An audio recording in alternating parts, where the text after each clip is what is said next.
I realize that there's a lot of people that believe that a ketogenic diet will eradicate cancer.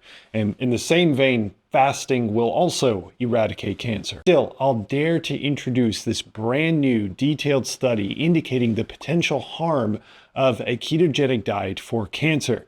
But it isn't all bad news, as I'll explain. Otto Warburg, who over 100 years ago discovered that cancer cells preferentially use glucose, that's blood sugar, for energy. However, something that cancer biologists know that the public doesn't generally consider is that tumors, abnormal masses of cancer cells, have different requirements depending on which section of the tumor that you're looking at. So what I'm trying to say in now fewer words, cancer is way more complex than is often explained. And we see that those exposed to a ketogenic diet, defined as only 3% of the diet coming from carbohydrates and almost 60% from dietary fat, there is a rapid acceleration of the tumor. So the main point up to now is that a ketogenic diet applied to patient tumors leads to faster tumor growth.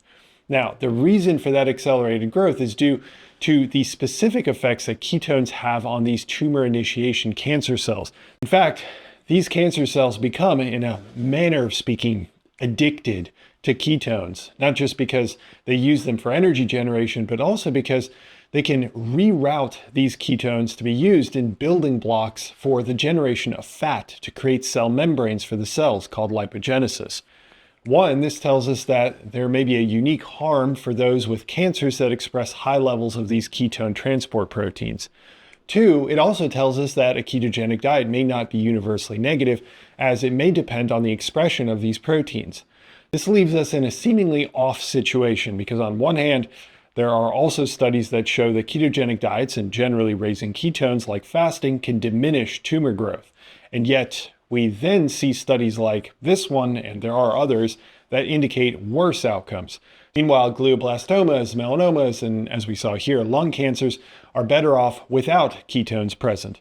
However, I would be cautious believing that a ketogenic diet is the solution to all cancers, and making sure, if you have cancer, that the data tends in the direction that your diet choice is beneficial in combating that specific cancer.